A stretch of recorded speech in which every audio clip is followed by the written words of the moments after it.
Assalamualaikum warahmatullahi wabarakatuh. Salam sehat. Jumpa lagi di podcast OMSIS, obrolan manis seputar informasi kesehatan. Sobat OMSIS, info ya. Sobat OMSIS dimanapun berada, perlu kita ketahui penyakit kanker adalah salah satu penyakit tidak menular. Faktanya penyakit kanker tidak hanya diderita oleh orang dewasa, tetapi juga anak-anak. Di Indonesia sendiri, untuk kasus kanker pada anak itu per tahun kira-kira 300 anak yang terdiagnosis penyakit kanker.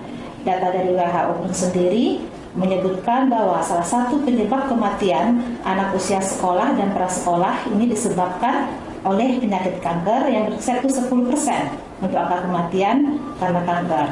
Oleh karena itu, sesuai dengan tema kita pada pagi hari ini, yaitu kanker pada anak, kita sudah kedatangan narasumber kita, Dr. Delvi Chan, spesialis anak Biomed, yang nanti akan bercerita banyak, memberikan informasi kepada sobat OMSIS ataupun ayah bunda terkait penyakit kanker anak. Selamat pagi dok, salam sehat. Selamat pagi Dr. Ria, selamat pagi ayah bunda sekalian. Assalamualaikum warahmatullahi wabarakatuh. Kita langsung aja ya dok ya. Boleh Dr. Ria? Jika kita bicara mengenai penyakit kanker, hampir semua kita ya akan berpikiran satu, penyakit kanker ini cukup mengerikan. Betul. Yang kedua, penyakit kanker ini susah untuk disembuhkan. Betul. Dan ini yang terakhir berujung pada kematian. Betul, betul. Jadi tentu sobat OMSIS ataupun ayah bunda di rumah pengen tahu apa itu penyakit kanker dan apa penyebab penyakit kanker, kok bisa anak-anak terutama anak prasekolah atau usia sekolah terkena penyakit ini dok? Ya. Baik, ayah bunda, memang kanker merupakan salah satu penyakit tidak menular yang angka kejadiannya cenderung mengalami peningkatan belakangan ini. Nah, bertepatan dengan hari ini tanggal 13 Februari, nah kita memperingati Hari Kanker Anak atau kanker sedunia ya. Karena kita pada konteksnya anak, kita bahas anak, kanker pada anak. Jadi kanker itu adalah suatu keganasan yang terjadi akibat adanya pertumbuhan dari sel-sel organ tubuh. Yang mana biasanya kan sel-sel organ tubuh itu tumbuhnya tuh teratur, ada pola khususnya ya, dan ada tahapan. Misal umur sekian ini yang tumbuh, lalu ini tumbuh atau turun pertumbuhannya. Tapi pada kanker itu yang harusnya udah berhenti, dia masih tetap berlanjut. Atau yang harusnya udah tidak ada, dia malah meningkat. Bukannya menurun atau menetap, malah meningkat prosesnya. Nah, pada anak, kanker yang paling sering itu ada 6 sebetulnya Ria. Yang paling banyak insidennya itu ya. Yang pertama adalah leukemia atau kanker darah. Yang kedua itu kanker pada bola mata atau retinoblastoma. Yang ketiga, kanker tulang atau osteosarkom. Yang keempat, kanker pada saraf atau neuroblastoma. Lalu kanker pada tenggorokan atau nasofaring. Dan yang terakhir adalah kanker pada kelenjar getah bening atau limfoma. Itu yang paling banyak. Tapi di antara ke-6 itu, maka yang paling banyak adalah leukemia dan retinoblastoma. Jadi seperti yang dokter terangkan, yang terbanyak itu memang 2 jenis kanker ya untuk insidennya, yaitu kanker leukemia dan retinoblastoma. Bisa dijelaskan dok, biar sobat OMSIS dan ayah bunda sekalian lebih waspada seandainya ditemukan ya, mana tahu kan kita untuk jaga-jaga dok ya, gejala utama dari leukemia dan retinoblastoma ini dok. Nah, kalau untuk leukemia itu gejalanya yang jelas ada, kalau ayah bundanya memiliki anak, lalu ada gejala seperti pucat, terus pada kulitnya ditemukan adanya manifestasi perdarahan seperti bintik merah pada kulit atau lebam-lebam biru pada kulit. Artinya gini, kebentur dikit langsung lebamnya hebat. Atau bisa juga pada gusinya. Nah, khasnya pada leukemia itu sebetulnya gusinya mengalami hiperplasi, artinya gusinya menebal, bengkak dan merah. Kemudian anak juga akan sering mengalami demam dan letih, lesu, berat badan pun menurun, selera makan pun menurun, seperti itu. Kalau ada gejala seperti itu, sebaiknya segera dibawa ke rumah sakit, atau puskesmas terdekat. Kalau untuk retinoblastoma sendiri atau kanker pada bola mata, nah ini mengenai bola mata, tentu dari mata anak kita lihat. Nah ini juga khas sebetulnya ya bunda. Retinoblastoma itu sering terjadi pada anak-anak usia di bawah 5 tahun, ya. Di bawah 1 tahun juga ada, tapi di atas 1 tahun sampai 5 tahun yang banyak. Gejalanya adalah pada mata, pada bagian yang pupil atau yang bulat di tengah-tengah mata itu, yang kecil ya, yang kecil. Kalau kita kan hitam nih, atau bening gitu ya, hitam yang nggak ada terlihat warna apapun. Nah, pada anak-anak yang menderita retinoblastoma ini, bagian pupil matanya itu akan terlihat berwarna putih. Nah, putih itu berarti adanya pertumbuhan sel kanker di dalamnya. Kemudian mata anak bisa kemerahan, lalu nyeri pada mata, lalu pusing-pusing atau sakit mata juga bisa. Dan yang pada tahapan akhir tuh matanya menonjol keluar, seperti itu udah tahapan akhir sebetulnya. Itu gejala-gejala dininya. Oh ya dok, tapi terkadang kita sebagai orang tua, ya ini kan kita juga perlu waspada ya, karena ini penyakit kanker ini bukan penyakit yang main-main juga ya dok ya. Anak sering demam, ya sering demam karena kita di rumah tindakan kita kasih obat demam, kita nggak tahu nih, mungkin di balik demam ini ada yang lain-lain, atau mungkin ayah bunda sering bertemu anak-anaknya mungkin lebam-lebam. Apakah setiap lebam itu bisa kita katakan oh ini kemungkinan anak kena kanker darah? Iya. Baik, memang gejala kanker darah atau kanker itu secara keseluruhan menyerupai penyakit-penyakit lain ya. Ya. Kayak jadi membingungkan ya. Ya. Jangan nanti demam dikit aja, wah ini kanker nih. Tidak seperti itu juga. Jadi pada leukemia itu demam yang dimaksud adalah demam-demam yang berlangsung lama, lalu bisa hilang timbul, kadang lebih dari 2 minggu atau bisa sampai 1 bulan hilang timbul terus. Kemudian juga ada gejala lain. Jadi tidak hanya semata-mata demam ya ayah bunda, pantau gejala lain. Apakah selain demam itu anak juga terlihat pucat atau kulitnya tuh ada perdarahan pada kulit dan juga ada pusingnya. Nah, kalau pada mata tadi itu juga walaupun dia ada gejala-gejala demam ya, namanya juga gejala umum kanker kan sama tuh, ada demam-demam sama. Nah, kalau pada mata tuh lihat gejala tadi tuh, bintik putih di tengah mata, hati-hati, segera ke puskesmas. Perlu diwaspadai. Waspada. Ya. Jadi nanti kalau di puskesmas atau di rumah sakit itu tentu dokter akan melakukan pemeriksaan lebih lanjut, akan melakukan tanya jawab ulang mengenai gejala anak, lalu dokter pun akan melakukan pemeriksaan fisik pada anak. Nah, pada leukemia itu biasanya selain pucat, adanya manifestasi perdarahan, pusingnya bengkak, nah lehernya pun juga akan ditemukan adanya pembesaran pada getah bening. Biasanya banyak itu dan besar-besar. Lalu dokter juga akan memeriksa perut anak. Nah, tujuannya apa? Menilai apakah ada pembesaran hati atau limpa. Jadi kalau ada pucat, gampang timbul perdarahan pada kulit, gusinya bengkak, lalu kelenjarnya besar-besar, hati besar dan limpa besar, kemungkinan. Nah, kemudian kita waspada ya dok ya. Lanjutannya ada dokter ya. Lanjutannya kita akan melakukan pemeriksaan penunjang. Apa itu? Cek darah lengkap. Nah ya, nanti darah anaknya diambil, nggak banyak kok, dikit ya. Lalu kita periksa. Nah, pada leukemia biasanya ditemukan anemia, artinya kadar hemoglobinnya itu rendah. Pada kasus yang berat kadang sampai di bawah 5 loh dokter ya. Lalu sel darah putihnya juga turun, bisa di bawah 5.000. Atau juga pada beberapa kasus nih yang namanya hiperleukositosis itu sel darah putihnya bisa di atas 50.000. Nah, tapi biasanya itu cenderungnya turun di bawah 5.000. Trombosit juga turun di bawah 150.000.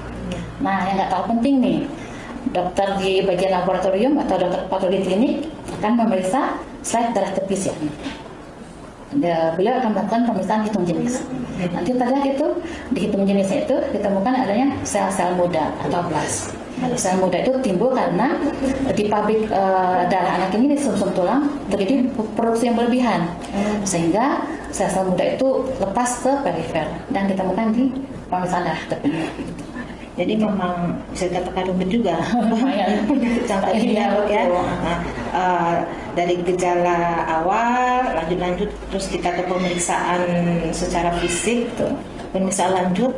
Berarti membutuhkan, seandainya ini ditemukan kasus di awal, berarti di pengobatan akan lebih cepat kita lakukan, otomatis penyembuhan Insya Allah ya, Insya Allah bisa memberikan hasil yang maksimal. Ya. Tadi kita berbicara untuk deteksi dini itu kan penting juga ya dok ya. Karena kita ya rata-rata rasa khawatir orang tua itu pasti ada, ya. Ini anak sakit apa, karena sering demam atau lebam. Mungkin ada deteksi dini yang bisa dilakukan oleh sobat OMSIS atau ayah bunda di rumah, nanti biar lebih waspada. Nanti kan dari deteksi dini ini bisa berlanjut kita konsultasi ke fasilitas kesehatan, ya dok. Mungkin ada deteksi dini yang bisa dilakukan, dok. Betul. Jadi apabila ayah bunda memiliki anak dengan demam-demam lama, demam berulang, pucat, ada manifestasi perdarahan, gusnya bengkak, segera ke puskesmas terdekat. Dari sini itu aja. Kita nanti bisa memastikan ini penyakitnya apa, kalau kanker apa tidak. Nah dari situ nanti ya. Kalau untuk diagnosis pastinya ayah bunda, benar ya. Nanti biasanya tuh di rumah sakit yang lebih tinggi tipenya ya, tipe B. Kalau kita di sini tuh M Jamil. Nah, pada si anak akan dilakukan pemeriksaan diagnostik. Nah, apa itu? Pemeriksaan aspirasi sumsum tulang atau itu untuk khusus ini aja, kanker darah aja? Oh, enggak juga. Semua. Oh, kayak retinoplasma juga bisa tuh. Oh ya, jadi ada yang 6 jenis kanker darah nih, khusus kanker darah. Khusus kanker darah ya. Berarti apa? Aspirasi sumsum tulang. Oh, iya, jadi pada anak ada 2 lokasi tuh pengambilan sumsum tulangnya, bisa di bagian sini di bawah lutut pada anak yang kecil, atau pada anak yang lebih besar tuh di tulang belakangnya ini ya. Pakai alat khusus. Lalu dilihat pakai mikroskop di labor ya. Nanti ketahuan itu, ternyata ini jenisnya adalah leukemia jenis ini. Apakah akut atau kronik? Nanti kalau udah tahu kita nama sakitnya apa, jenisnya apa, baru kita sesuaikan terapinya dengan jenis tersebut. Jadi mungkin di sini bagi sobat OMSIS atau ayah bunda, jika ada yang mau dipertanyakan terkait penyakit kanker anak, baik itu leukemia atau kanker anak secara umum, bisa langsung ajukan pertanyaan lewat kolom chat di live Instagram. Mungkin ini ada pertanyaan ya dok ya, mungkin sebentar dari ini dulu dari live Instagram. Ini dari Mahdi Mahmudin ya.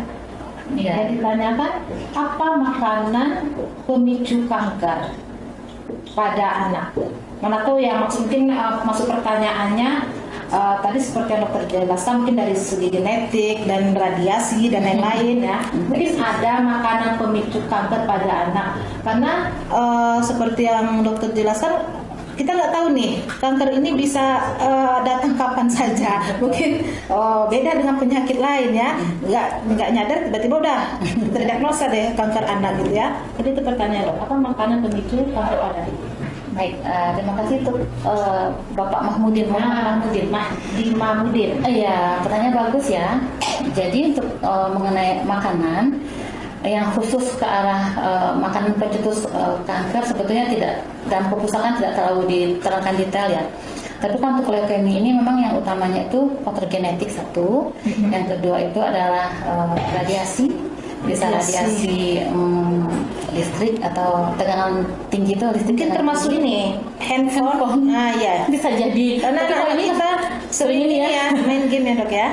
Untuk radiasi handphone ini mana nih akan kita cari. Kita searching ya. Kemudian kalau infeksi juga bisa tuh. Infeksi virus. Virus.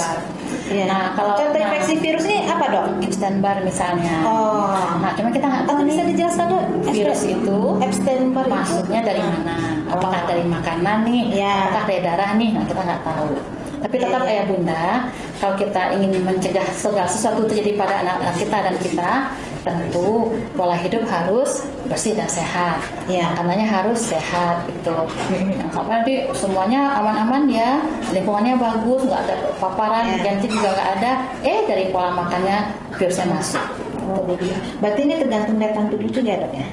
Daya tahan tubuh bisa juga ya. Tapi kalau genetik memang udah bawa genetik. Jadi intinya gini dok, kalau memang penyakit kanker ini kan banyaknya karena genetik. Ibaratnya ini dok, kalau api dikasih minyak, dikit aja kesimpulan meledak ya dok ya. Ya kan, jadi mungkin setiap kita berkewajiban, kita nggak tahu nih di dalam badan kita ini ada apa sebenarnya kan. Memang kita baik bagi anak-anak kita, walaupun kita orang dewasa lebih berhati-hati. Mungkin secara pola hidup ya, karena kita nggak tahu kalau kankernya spesifik ya dok ya. Kalau retinoblastoma malah itu gimana ya? Dia memang nggak ada pengaruh makanan itu. Dia memang genetik, berarti murni genetik ya? Bawaan anak gitu. Jadi kan pada retinoblastoma itu kanker pada bola mata. Artinya sel kanker itu tumbuh dari sel-sel mata yang tidak matur, yang belum matur. Jadi itu kan memang udah bawaan ya, nggak ada pengaruh makanan gitu. Ya. Tapi kita tetap berdoa ya dok ya. Mencegah kok. Iya, berdoa dan mencegah, karena intinya ya berdoa ya semoga ini tidak terjadi pada kita dan keluarga ya. Kemudian nih ada lagi dok pertanyaan, ini dari Delviana Irani MS. Assalamualaikum ibu dokter cantik. Izin bertanya, untuk anak apa saja apa saja pelayanan di RSUD Bukit Tinggi. Jadi ya ini sekalian ya, sekalian nggak masalah. Jadi untuk anak intinya pelayanan di RSUD Bukit Tinggi apakah saja? Terima kasih. Bu Delvia sama namanya. Mirip namanya ya. Nairani. Bagus. Berarti Bu Delvia semoga besok bisa main-main ke sini ya. Tapi main-mainnya dalam keadaan sehat ya, punya dalam sakit ya. Jadi kita di RSUD Kota Bukit Tinggi khusus untuk anak, kita RSUD Kota Bukit Tinggi memiliki 2 orang dokter spesialis anak. Saya sama teman saya Dr. Kelmiza spesialis anak. Jadi kami itu setiap hari bergantian ya. Ada memberikan pelayanan di poliklinik, ada di IGD, lalu ada di kamar operasi, di Bangsal. Nah kalau Bangsal banyak nih dokter ya. Yeah. Lantai 2 untuk pasien VIP ya. Lantai 4 lantai 3 juga bisa tuh. Lantai 3 kalau ada anak-anak yang usianya lebih besar dengan penyakit yang menular secara airborne, juga ada anak-anak di lantai 3. Lantai 4 dipisah ya? Pisah, ya. Nah lantai 4 itu khusus bangsa anak ya, gabung dengan kebidanan. Nah lantai 5 itu khusus bedah atau penyakit dalam. Lantai 6 kamar operasi. Jadi kami dokter anak pun juga ikut di kamar operasi. Andaikan nanti ada ibu-ibu yang melahirkan secara seksio, kita dampingi. Kemudian nanti si bayinya akan kita laksana dengan baik sesuai dengan standar bayi baru lahir. Kemudian ada nanti penyuntikan vitamin K pada bayi baru lahir, lalu pemberian salak gentamisin pada mata bayi, lalu juga pemberian vaksinasi hepatitis B atau HB0. Lalu besoknya kalau si ibu udah gabung sama bayinya, kami pun visit, kita akan menanyakan kondisi ibu, dan kami, saya dengan Dr. Kelmiza sangat mendukung pemberian ASI eksklusif pada anak. Jadi kami berusaha supaya setiap ibu-ibu yang melahirkan di RSUD Kota Bukit Tinggi bisa menyusui bayi dengan baik, bisa pulang dengan bahagia, bayi di rumah pun sehat, menyusui dengan sehat. Kalau bayi sehat, tentu orang tua pun senang. Gitu. Maksudnya dok ya, ini ada pertanyaan lagi nih dari Sanak 10 Bukit Tinggi. Halo dok, apa kanker pada anak bisa disembuhkan? Karena tingkat kematian akibat kanker pada anak mencapai 50-60% di Indonesia. Intinya ini bisa nggak disembuhkan penyakit kanker dok? Bagus ini penanya kita udah sampai 50-60%, udah banyak. Jadi betul seperti dokter yang sampaikan tadi, kan menakutkan ya. Yang pertama penyakitnya kita nggak tahu nih, kita tahu udah ada aja. Angka kematiannya pun tinggi. Nah makanya yang penting itu adalah deteksi dini. Nah kalau si anak ini bisa kita deteksi sejak dini, maka terapi pun bisa kita mulai secepat mungkin. Nah kalau bisa kita terapi secepat mungkin, tentu hasil akhirnya insya Allah lebih baik dibandingkan dengan yang terlambat ketahuannya. Tapi ayah bunda, yang namanya kanker ini ya, tetap kita berserah diri kepada Allah ya. Yang mana kadang-kadang kita udah usaha maksimal, tapi nanti kata kambuh lagi gejalanya, banyak seperti itu. Tapi itu kan memang di tangan Allah ya. Yang jelas yang tugas kita sebagai manusia adalah kita berusaha, ikhtiar semaksimal mungkin. Hasil akhir Allah menentukan. Baik ya. Jadi karena waktu kita juga sudah terbatas, kita cuma diberi waktu setengah jam untuk podcast ini. Mungkin ada pesan-pesan dari Dr. Devi terkait penyakit kanker pada anak, atau juga bagi sobat OMSIS dan ayah bunda, mungkin kalau tidak merasa puas bisa langsung ditanyakan, datang langsung ke RSUD Bukit Tinggi. Kita di sini punya 2 orang dokter spesialis anak. Yang untuk jadwal dokter Devi sendiri itu kami sampai Sabtu di poliklinik. Nah mungkin terakhir dok, ada yang mau disampaikan untuk sobat OMSIS atau ayah bunda di rumah terkait penyakit kanker anak dok? Closing statement kayaknya. Ya kalian, nah ayah bunda sekalian, anak sehat adalah impian setiap orang tua, impian setiap keluarga. Anak sehat adalah aset semua bangsa. Pertama-tama kita berdoa kepada Allah, semoga kita dan keluarga kita selalu diberi kesehatan dan terhindar dari berbagai macam penyakit apapun itu. Nah, namun apabila memang Allah menguji kita dengan penyakit, maka deteksi dini adalah kunci utamanya, ya. Andaikan kita menemukan gejala-gejala seperti yang disampaikan tadi, maka jangan cemas, jangan panik, ayah bunda, segera ke puskesmas. Di puskesmas nanti akan diperiksa lebih lanjut. Kalau misalkan memang ada kecurigaan keganasan, maka si anak akan dirujuk ke rumah sakit. Nah, nanti di rumah sakit pun akan diperiksa ulang, ya. Kalau memang butuh rujukan lebih tinggi akan kita lakukan. Intinya deteksi dini yang utama, ya. Semakin cepat kita ketahui, semakin cepat kita mulai terapi, maka hasil akhirnya akan semakin bagus. Demikian ya. Terima kasih banyak dok atas informasinya terkait penyakit kanker anak. Terima kasih atas waktunya. Bella Sobat Omsis, sebagaimana yang disampaikan oleh Dr. Devi, anak adalah aset suatu bangsa. Bagaimana kondisi anak pada saat ini menentukan masa depan negara di kemudian hari. Memang perlu kita tingkatkan dan kita pelihara secara optimal status kesehatan anak-anak kita melalui deteksi dini dan perawatan memadai serta dukungan keluarga terdekat akan meningkatkan kualitas hidup dan angka kesembuhan penyakit kanker pada anak. Sekian podcast kita hari ini. Kita jumpa di lain waktu. Wassalamualaikum warahmatullahi wabarakatuh. Alhamdulillah.